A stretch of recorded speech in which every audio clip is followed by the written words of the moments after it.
Hey everybody, welcome to SLO City at Home.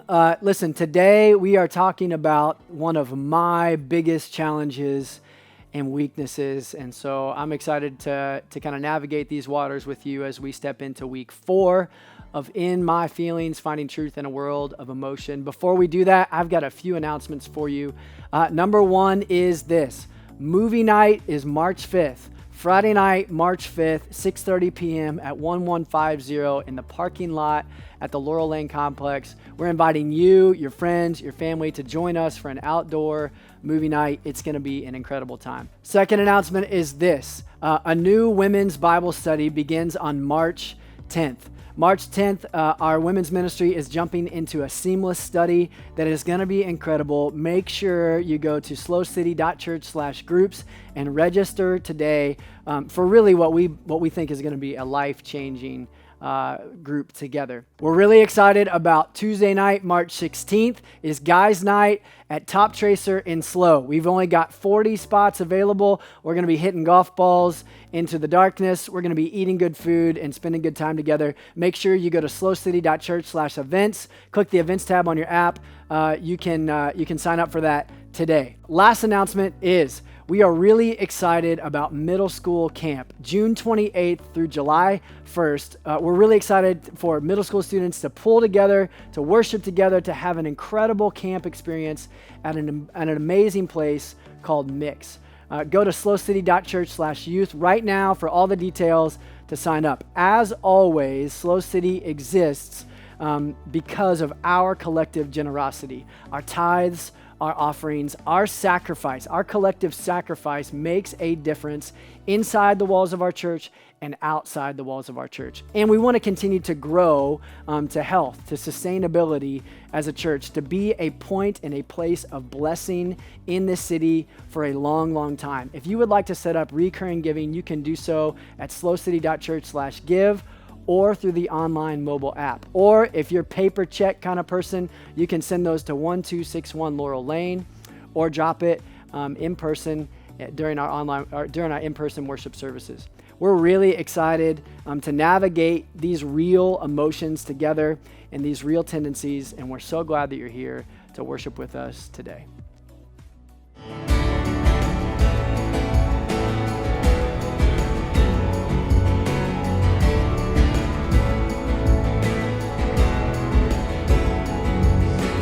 Overcome this world with love and make my fight your own.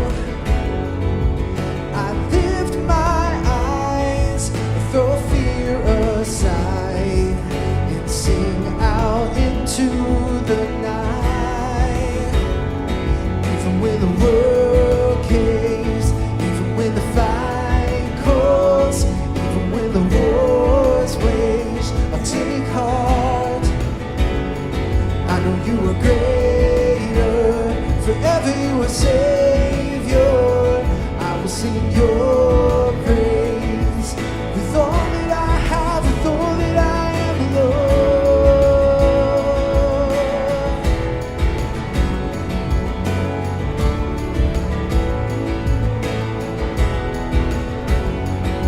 I'll stare down the waves, 'cause you own the tide, and I'll still my soul and know that you wait for me on waters wild, where faith walks above the storm. Yes, even when the world caves, even when the fight calls, even when the war's waged, I'll take heart.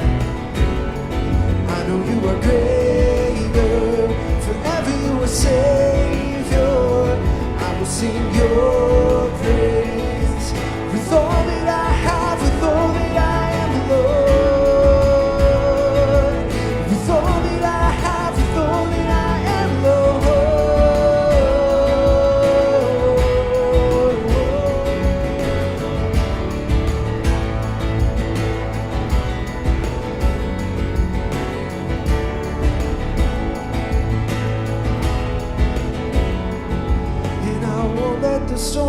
whether my heart won't let the darkness beat me down. Sing in the night, my hope alive in you. And I'll walk through the fire and not be burned. Pray in the fight and watch it turn. Jesus, today I give it all to you. And I won't let the storm weather my heart. Won't let the darkness beat me down. Sing in the night, my hope alive in you. And I'll walk through the fire and not be burned. Pray in the fight and watch it turn. Jesus, today I give it all to you. Yeah. Even when the world caves, even when the fight calls, even when the war's waves, I'll take heart. I know you are greater, forever you are Savior. I will sing your praise with all that I have, with all that I am, Lord. With all that I have, with all that I am, Lord.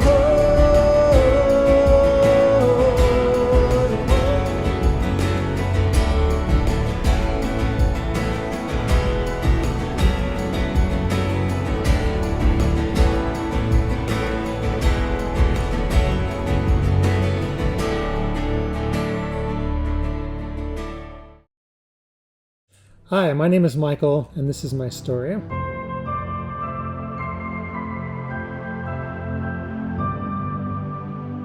Recently, I was reading a devotion by author and former attorney Bob Goff, where he mentioned being a witness is someone who says what they have seen and heard and experienced, and that we could tell others about Jesus by just being this type of witness. So I wanted to share my story with you this morning and tell you what I've seen God do in my life over the last several years. About 5 years ago, I was in an enviable position. I had climbed the ranks in the company that I had been with for about 15 years and had reached the point of being a regional manager.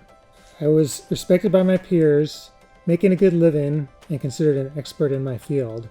So on the outside, everything looked great, but on the inside, I was miserable. I was waking up with a stomach ache every morning, and I dreaded going into the office, and I started feeling desperate and feelings of hopelessness and being trapped. Of course, this took a toll on my family as well, as I was often unkind to them and short and distracted, thinking about work. My wife Tricia, who was worried about both my physical and mental health, suggested that maybe it was time to go see a counselor. In fact, she might have more than suggested it. I think she threatened to call a counselor if I didn't.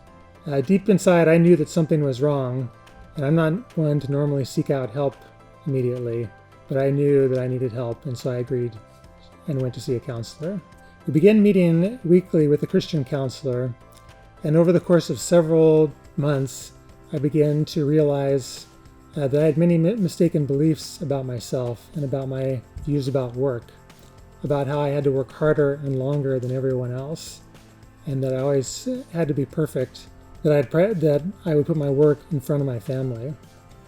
And so as I started to realize these things and understand who I was in Christ and the freedom I had in Him, I started considering the possibility of changing jobs, trying something else. And so Tricia and I started considering what this might look like for us in our family. But before we made this major life change, I wanted to be absolutely certain that God was in this. So I scheduled a weekend just by myself where I came down to the Central Coast and camped all alone, just me and God, and spent some time with Him. And I've only had a couple times in my life where I absolutely knew that God spoke to me very clearly, and He showed up that weekend in a big way. He spoke to me through songs, through scripture, Ezekiel 37, Jeremiah 29, and clearly spoke to me about coming alive again and having hope and coming home.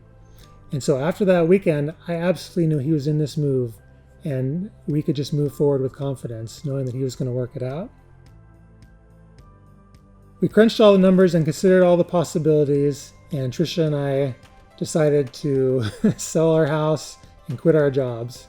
Our families probably thought we were crazy, and maybe we were, but I just knew that God would provide for us. I don't claim to know all his ways and his timing, but only 4 months after we moved to San Luis Obispo, our house burned down in the fires of 2017 and our entire old neighborhood. So I was so thankful to be here and such a blessing. He provided a rental house for us, a permanent house so we get our kids in school, and everything seemed to be going great, except for the one thing that had predicated this move, and that was a job for me. I started my new job, and it was actually more miserable in that job than I had been in my previous one. And after 5 months, I ended up quitting and feeling like a failure. I felt like I was back in college, starting all over again, asking what do I want to do when I grow up. So I made an appointment with a career counselor and started meeting with her and got some good insight through that, landed a few interviews, but nothing stuck. Eventually, I ended up taking a job that I knew wasn't the best for me, with no opportunities for growth and using the gifts that God had given me. And throughout this time, I continued to struggle with feelings of anxiety and hopelessness. And I couldn't understand why God would make it so clear that we should be here on the Central Coast, but not provide the one thing for me that I deeply desired the most. I've had several long periods in my life where it seemed like God went silent on me, and those have been some of the hardest times in my life. I think maybe I'm just stubborn and I have to keep learning the lesson over and over again. But what I've learned to do during those times is just to be faithful to Him and continue being faithful in prayer and reading His Word and waiting for the answer that He will provide. And after what seems like an eternity, seemingly overnight, He provided a new job for me. And I think just to show me again that He cared for me and that everything is in His control, He provided it, out of nowhere overnight. And this job was in the field that I had left, that I thought I would never return to again.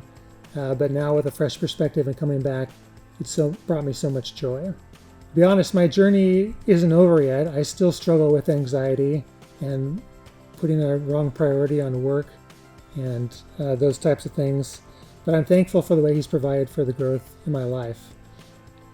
I'm also thankful for my wife, Tricia, who's with me every step of the way, who encouraged me, listened to me, and has been there for me. And I'm thankful for SLO City Church that I can be a part of this group, where we can share Jesus' love with this city where I now live and call home.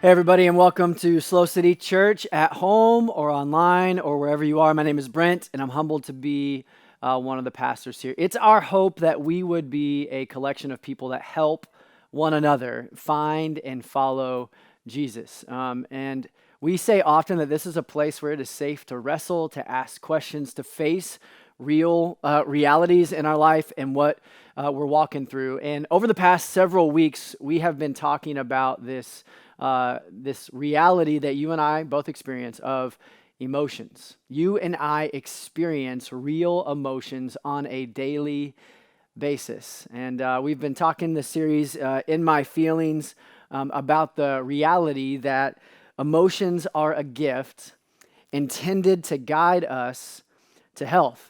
And we believe that Jesus wants to meet us right here, right where we are with whatever we're feeling. We believe that Jesus is a safe place to bring our emotions, our pain, our shame. Now, in light of all of this, in light of the past 3 weeks of talking about shame and love and just this tendency to be pulled out to sea in this world of emotion, have you found yourself a little bit more reflective? Have you found yourself looking back on your own life and your own tendencies and have you found yourself more aware of what you are feeling, why you're feeling what you're feeling, where those feelings and emotions tend to take you? Have you taken time to maybe take your temperature emotionally? I don't know about you, but the past several weeks have been challenging for me, even preaching these sermons, because it's caused me to make some observations about myself and notice some of the ways that emotions pull at me, tend to maybe distract me or guide me or push me or lead me And I just know that there is so much growth for you and I in this to get to a place of emotional health, to step out of emotional unhealth or emotional immaturity and into a place of emotional health. And this has been good, but it's been exhausting. This past Tuesday, our staff team pulled together and we took a deep dive into looking at the Enneagram through the lens of the gospel. And we spent from 8 a.m. To 3 p.m. that day just talking about ourselves, our wiring, our childhoods, and all of this stuff. And I got to be real with you. I felt like I got hit by a truck at the end of that day, just digging into my soul and looking at all these things. And I'm still in the wake of it, feeling like I was just exhausted. Have you been exhausted? Are you exhausted by talking about your emotions? I get it. So today, we're not going to talk about a specific emotion. We're going to talk about something that you and I face in the wake or in light of all of our emotions. We're going to look at the scriptures. We're going to look at Jesus together, and it's our desire and our hope to find some truth and some courage as we take the next step in this ever-frantic world of emotion. In 2005, there was a researcher named Richard Jolly from the London Institute of Business and Finance, and he noted an alarming increase in a new pandemic. This was a pandemic before the pandemic, and he called it hurry sickness. Hurry sickness. Hurry sickness is a compulsive need to do more and to go faster. The compulsive feeling that you must incessantly hustle or else you will fall further behind or miss out on something. He writes, do you have hurry sickness? He said, just ask yourself these questions. How long can you go without checking your phone or looking at email? How long can you stand in an elevator without incessantly hitting the door close button? How do you have a tendency to skim articles as quickly as possible or read them slowly and intentionally? When your computer takes a while to load, do you incessantly click your mouse when your computer is taking too long? Do you find it difficult to make time to think? He says you might be hurry sick. Professor Jolly noted that in 2015, 90% of the people that he surveyed and interviewed showed signs of having symptoms of hurry sickness. Now, I'm sure that's not you. I'm sure that's the other 90%. But the reality is we live in a society, in a culture of hurry, of on-demand and more efficient, of do more, and online orders, grocery delivery, DoorDash, flash sales, flash mobs, high-speed internet, speed dating, and no matter where you are, hurry impacts all of us. Hurry defined as this: to move or act with great haste or a state of urgency. Hurry is associated with words like hurl, hurdle, and hurricane. To hurry is to move at an excessive rate of speed.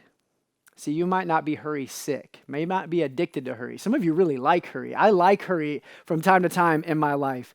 But my guess is that you and I are all definitely hurry susceptible of patterns and habits and seasons of hurry, maybe internally or externally. Do you have a tendency to hurry? Maybe in your job, maybe in conversations with people, maybe in your life, maybe in your relationships, maybe your mind, maybe you're more internal and your mind is hurried and rushed and you are just moving at an excessive rate of speed. Are you hurry sick? Hurry susceptible? See, as I've been reflecting on my emotions and as I've been reflecting on this world of emotion, I've noticed that my typical response, and I'd argue the average American response to emotions, to the things that we feel, is hurry. It's hurry. Dallas Willard once wrote, hurry is a state of frantic effort one falls into, listen to this, in response to inadequacy, fear, and guilt. Hurry is a state of frantic effort one falls into in response to feelings, emotions of inadequacy, fear, and guilt. I love that definition. This idea of hurry as a state of urgency, a hurry as a state of frantically trying, frantic effort, a place of urgency, of emergency, internally, externally, in relationships, in works, in jobs.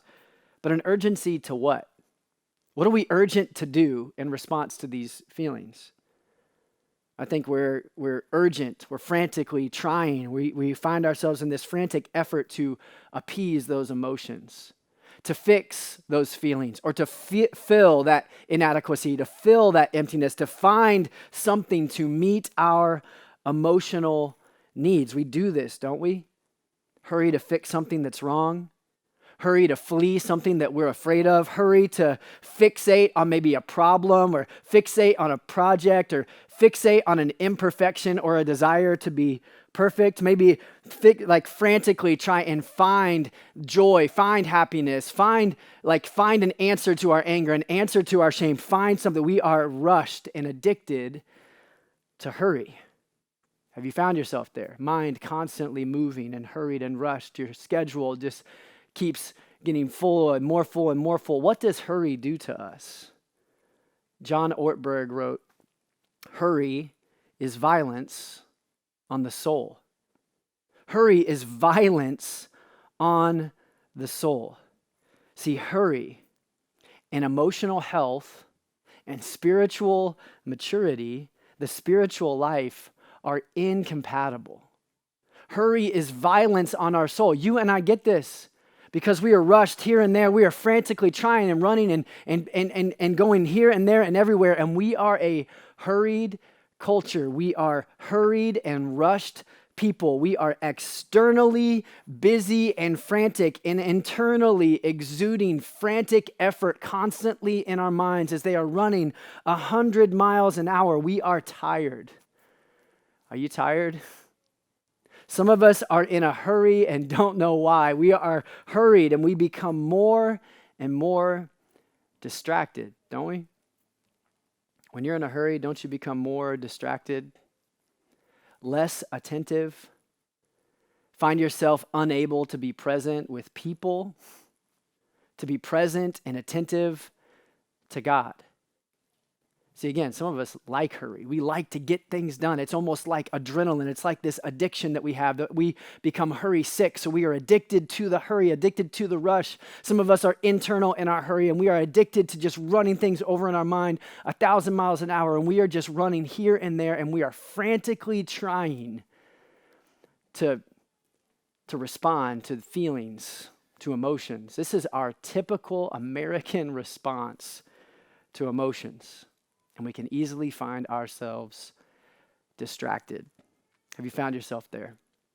See, we've been in a book club on Monday nights as a church, walking through John Mark Comer's book, The Ruthless Elimination of Hurry. It's a quick and powerful read. We actually have some copies available if you want to pick some up.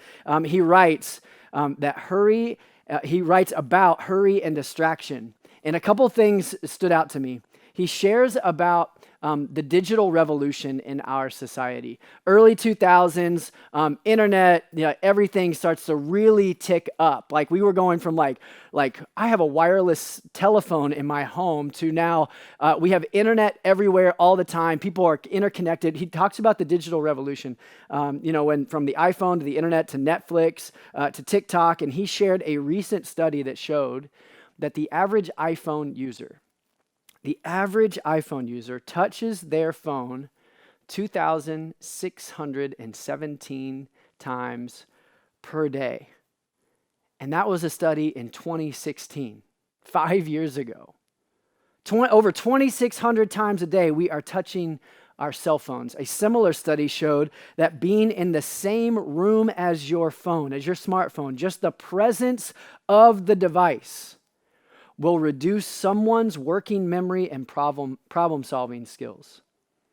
Comer writes that since the early 2000s, the average human's attention span has dropped from 12 seconds to 8 seconds. And a goldfish has an attention span of 9 seconds. That's right. You can walk out of here saying, I am less attentive than a goldfish, because hurry has had its way on our society. Distraction has had its way in our society. Have you noticed the hurry, the rush, the hustle, the distraction, the lack of attention? And we think we're just getting more done. We think we're just filling these needs, finding what makes us happy, becoming more efficient, becoming more productive, and yet we are more anxious than ever before. We are more lonely than ever before. We feel more empty than ever before as a society. I love the question that he asks. He says, what is all this distraction, addiction, and hurry doing to our souls?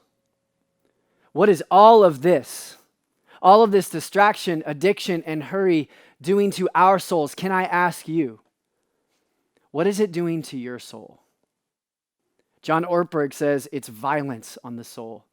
Dragon Ball Z said it's the root of all failure. Kanye says it's the enemy of vision, hurry, distraction, addiction, and yet we find ourselves almost hurry sick, hurry susceptible.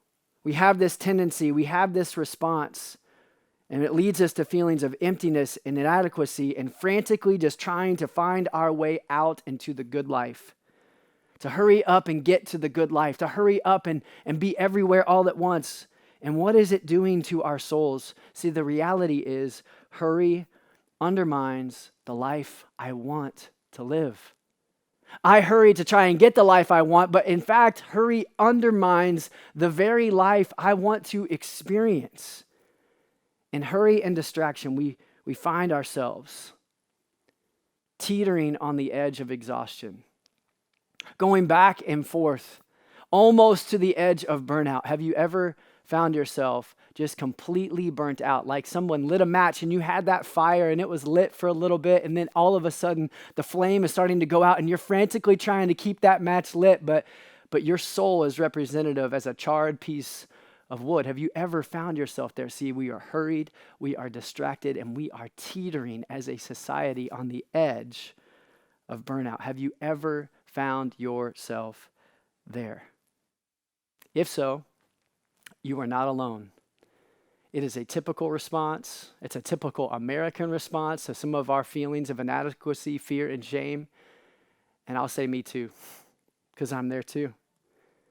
But it's right here that we run into Jesus, that Jesus steps into our circumstance. And here's the thing about Jesus. He was never in a hurry. He was busy. He had a lot on his plate, but he was never frantically trying. He was never spun up. And today we're going to look at 5 short verses that are packed right in the middle of some epic stories in the book of Luke in chapter 10. And we see 5 short verses that speak to our tendency to hurry. Why are these 5 verses in the Bible? Because they matter. Luke writes about 2 sisters, one named Martha and one named Mary. We're going to read it together, and then we'll make some observations. Luke chapter 10, verse 38 says this: As Jesus and his disciples were on their way, he came to a village where a woman named Martha opened her home to him. She had a sister called Mary who sat at the Lord's feet listening to what he said. But Martha was distracted by all the preparations that had to be made. She came to him and she asked, Lord, don't you care that my sister has left me to do the work by myself? Tell her to help me. Martha, Martha, the Lord answered, you are worried and upset about many things, but few things are needed, or indeed only one. Mary has chosen what is better, and it will not be taken away from her. Quickly, I want to just notice something that jumps off the page to me when I read that story. Number one, Martha was hospitable. Martha was hospitable. Luke writes that Jesus was walking through a village and Martha opened her home to Jesus and his disciples. See, Martha is doing a really good thing. She says, you're welcome in my home. I want my home to be open for you. She makes room for Jesus. She is hospitable. She is gracious. She is generous. She is aware. She is welcoming. And she begins to work and get a meal together for her friends really quickly. Does hospitality, does being hospitable, are you known as a hospitable person? Does hospitality mark you? Does generosity mark you? Is there room for Jesus in your home, in your heart? If the way of Jesus walked up to your front door, would the door be open to the way of Jesus in your home? See, Jesus shows up to Martha's house, and Martha steps up. Maybe she's a 2 or a 1 on the Enneagram. She is a high achiever. She is a servant. She is pulling meals together. She is cleaning the house. She is setting the table. She is running around to make sure this is the perfect environment. She is excited, and her hospitality, her gift of hospitality is amazing, but something starts to eat at her. Something starts to pull at her. Something emotionally takes place and begins to take over. Did you notice it in those 5 short verses? It says that she begins to be distracted. But what was she distracted by? Yeah, all the preparations to be made. There was a lot to do. All the stuff that had to happen to welcome Jesus and this ragtag group of fishermen and zealots. And like, these dudes are hungry. But there is something, I think, happening at a deeper level. Maybe for her, it was this desire for approval. Maybe she had a fear of not measuring up or a fear of seeming inadequate. Maybe she wanted everything to just be perfect, like Pinterest level perfect for Jesus. Like she wanted to have the charcuterie board like set perfectly. She wanted to have everything.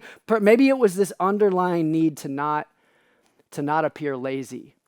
So she just moved quickly. She just started to, maybe it was this deep care for Jesus, this love for Jesus, this joy of actually seeing Jesus, just having Jesus in her home that just got her all excited and swept up. And this emotion caused something in her. It caused her to rush. It caused her to hurry. And she felt, and then in the middle of all of this, she's doing all of this work, and then she glances over and sees her younger sister, Mary, sitting around doing nothing. And she suddenly feels this deep sense, this deep lack of appreciation that grew this angst in her. See, there are these underlying emotions. It just wasn't the work that she had to get done. It was how she started to feel that caused her to be hurried and distracted. Something happened in her. She has all this work, all these feelings, and all these feelings and emotions start to pull at her mind, pull at her hands, and pull at her heart. Maybe you resonate with this.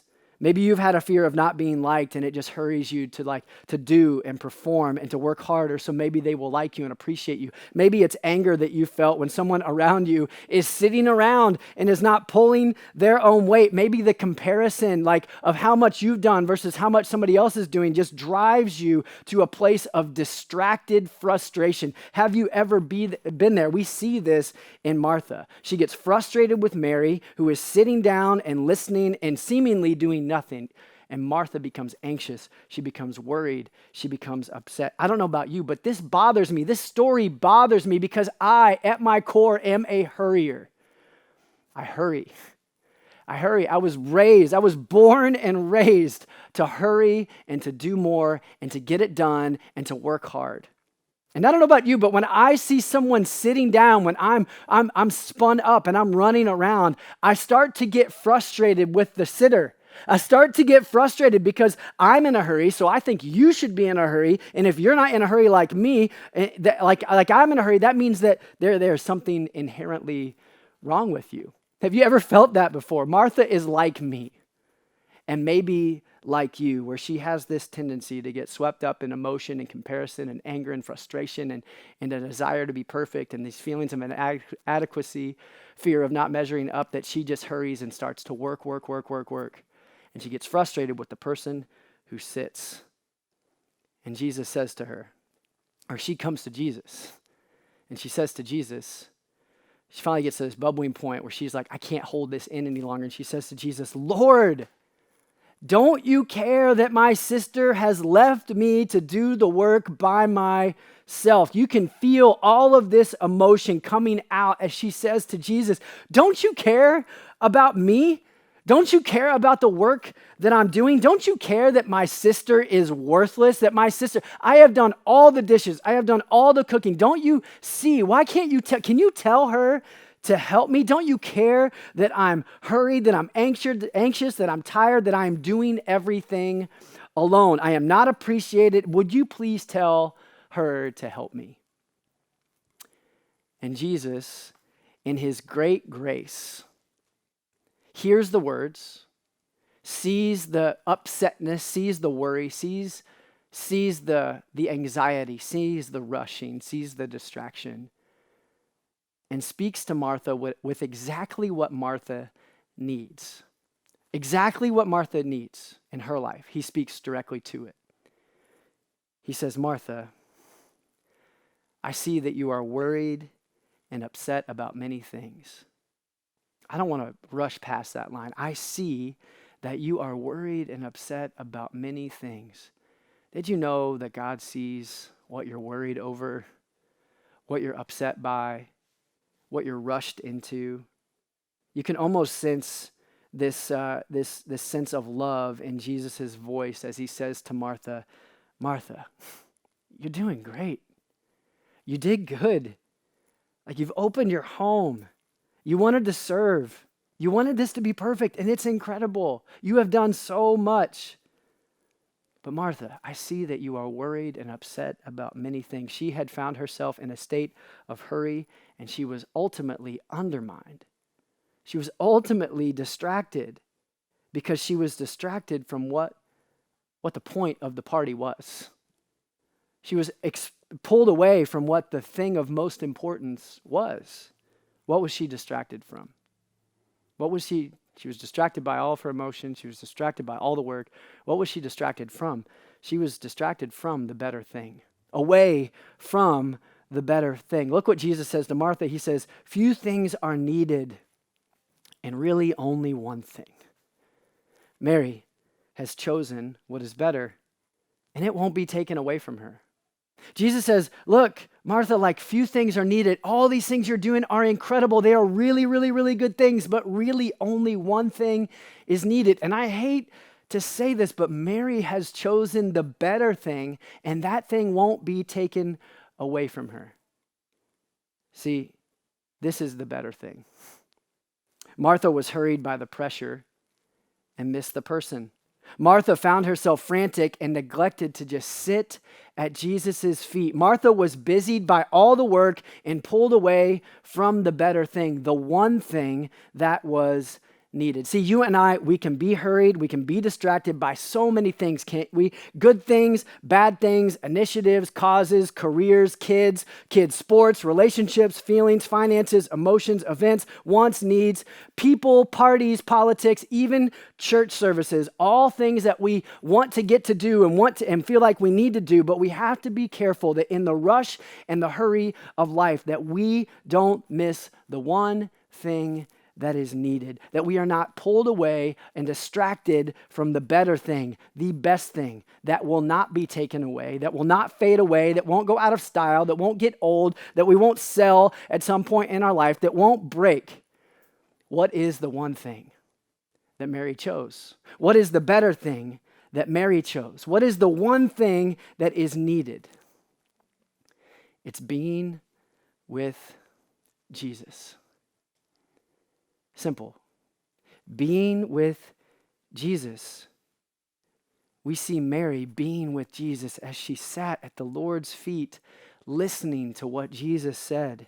See, the better thing is being with Jesus, sitting with Jesus, listening to what he says, not rushing past Jesus, not doing work for Jesus. See, doing work for Jesus is less than being with Jesus. The truth is your life, your feelings, your emotions, my emotions can sweep me up and hurry my heart and mind and take me to a place where I am just running around, maybe even for something really good, but I miss the one thing that is better, that is sitting in my midst. where I miss moments, where I'm not present, where I'm not compassionate, kind, or living rooted in a relationship with Jesus. Jesus says, I see that you're worried. I see that you're upset. This is the best thing. Would you choose the better thing? To sit and listen with Jesus. To sit and be with Jesus. See, being with Jesus is the better thing.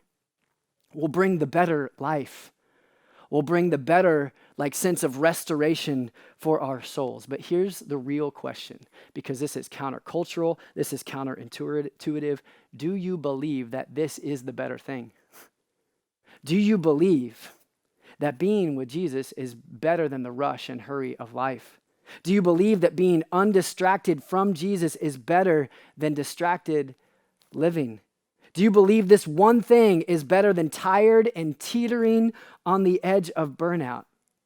And can I ask you a minimally invasive question? What does your life say is better for you? What does your life say? You believe something. Does your life say that? Does your schedule say, does your screen time say that you are closer to burnout? Or are you closer to the better thing? Are you closer to burnout or to the better thing? See, we've hit a point in our society where burnout is now a clinical diagnosis, costing the healthcare system $125 billion to $190 billion every year. But it's not just like a cost, like money that burnout costs. Burnout has a toll. Like this hurried, distracted, burnt out life are burning out marriages, are burning out families, relationships with our kids, are burning out friendships, are burning out our views of self. We found ourselves like people in church leadership, people in local government, students, teachers, doctors, nurses, construction workers. No matter who you are or where you live in America, you are probably experiencing some of the weight of this burnout. I read an author recently that said this powerful quote. I don't want you to miss this. Burnout exists because we've made rest a reward rather than a right. Burnout exists because we've made rest a reward rather than a right. I know the word right now is a trigger word, so I want to explain this. Did you know that God says it's right to rest? God says it's right to rest. God actually commands you and I, as followers of Jesus, to rest. One of the 10 commandments written long, long ago, like on those stone tablets, was rest. There is a command to keep the Sabbath and to have this holy, set-apart rhythm of rest. And it is a command right next to don't kill a guy, right next to don't covet your neighbor's wife, right next to don't have an affair, is God's command to say, rest, stop, breathe, take a breath. Is this rhythm built into your life? See, God invites us to rest because you are not Superman. You are not Superwoman. You are not a machine. You are a human being with feelings and emotions and dependency. God gives us rest to refresh our souls and to reveal to us that we are dependent upon Him for strength. That's why the psalmist wrote in Psalm 46, verse 10, "Be still and know that I am God." Be still and know that I am God, and you will find renewal for your soul. What is hurry and distraction and burnout doing to your soul? And do you even know what a restored, renewed, rest-filled soul feels like? It's countercultural. It's different to stop, to breathe, to rest, to spend time just being with Jesus while everybody else is rushing around. It actually feels a little selfish, doesn't it? I love this story in John Mark Comer's book. He tells of an English traveler who went to Africa intent on a rushed trip, a rushed journey into the jungle. And upon arriving, he hired some locals to lead the way. And after a full day of just rigorous travel, like carrying all of this heavy equipment, he was up the next morning ready to move, ready to go. He's like, all right, chop, chop, let's do this, ready to move on the next morning. But the guides refused to get up. The guides refused to move. And this was their explanation. We're waiting for our souls to catch up with our bodies. We are waiting for our souls to catch up with our bodies. Can I ask you, there's no judgment in this because I am convicted even preaching this sermon to this camera right now. When did you last do that? When did you last sit, turn off the distractions, and just spent time listening at Jesus's feet? When was the last time that you let your soul catch up with your tired body? When did you find yourself not in a hurry, just intent on being with Jesus, soaking up his words and his ways? I admit this is hard for me. You ask my team, you ask my wife, you ask my kids, you ask my friends, this is hard for me because hurry has been a way of life for me for so long. For so long, I was raised on it. I was raised on hurry. And I recognize that I am at my absolute worst moments when I am rushed, when I'm in a hurry or rushing somebody else, when my emotions get the best of me and I respond with hurry up and fix it, find it, flee from it, feel it, fixate on it, fix the problem, when I hurry internally and externally. But in God's great grace, and some of these times, I hear Jesus speaking to me like he did Martha with an invitation. Brent, you are worried and upset about many things, but only one thing is needed today. Sit and listen to me. Be with me. Spend time with me. I know there's a lot to do. I know there are a lot of things to conquer, and there's always more needs, but stop hurrying. You're doing good things for people, but no more frantic effort, no more hurricane living, no more burling through life. Be still, take a seat, let your soul find rest in my presence. Grow your attention span and focus on me. And over the years, I've had a lot of different people, a lot of different mentors help me to discover how I can to fight my way out of hurry and to fight myself into the presence of God. And it looks different for every person. But here's what's been really helpful for me. A couple months ago, I just kind of hit a pattern in quarantine of kind of giving up some rhythms, and I reinstituted some rhythms in my life. And I just wrote down the word rest, R-E-S-T, on a piece of paper. And for me, I have found that I connect to God in this acrostic that is that what it is, an acrostic? I'm writing out rest, and this is what I do. I just want to share it with you really quick, and then make one more point. I run. Number one, part of rest for me is running. I find that daily runs for me rejuvenate my soul. It is literally 30, 35, 40 minutes, if I'm feeling really good, a little bit longer, where I can just listen to worship music, run outside, breathe fresh air, reflect on my life, on my time, on my relationships, on my priorities. And it's a time of physical exercise, yes, but it's a time of space. I'm working, I'm sweating, and it is a time of undistracted time in my life. I have to run. Number one is run. E is this, exhale.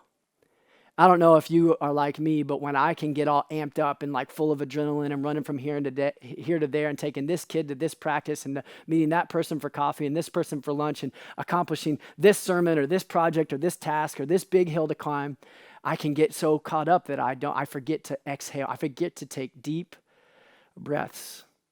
So every day, thank God the Apple Watch reminds you half the time, but every day I take time just to take deep breaths. I remind myself, exhale.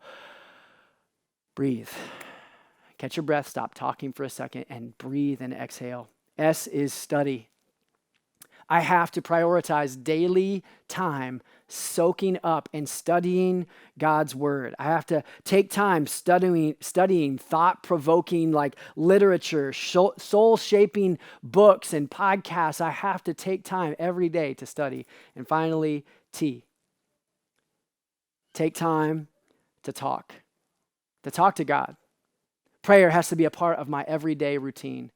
Talking to friends and community has to be intentional. Conversation has to happen for me. This is my rest. And then I added another T because I can and I did. And it's trips. I know for me to get out of town, to either go to MDO where there's no cell phone service and to sit for a Sabbath day's rest, to get out of town quarterly, just to be away with my wife, be away with my kids, be away with myself. I know that this is soul restorative rest. See, I don't know what your rhythms are. Maybe for you, you start to review your commitments. You look at all the things and responsibilities that you've stepped into, and you ask yourself, what's burning me out? Maybe for you, you refocus yourself by saying no to some things and saying yes to other things. Maybe you make the decision today to just renew your mind by turning off your phone, setting limits on your screen time, and deciding to fill your thoughts with God's word, to fill your mind with God's word, with good books, with conversation, with eye contact, with prayer. Maybe you reflect every day at the end of your day on the day's blessings. Maybe you remain in communion with God. Maybe for you, you recharge by scheduling a Sabbath, to build in time, to breathe, to be with Jesus, to sit and listen, because the hurry is always coming. Like the hurricane is on its way all the time. And we have to seek shelter in the goodness of God. We live in this culture of hurry. We can be wooed by our emotions to rush, but may we not choose the frantic effort. May we choose the way of Jesus that invites us to the better way. May we choose the better way of being with Jesus.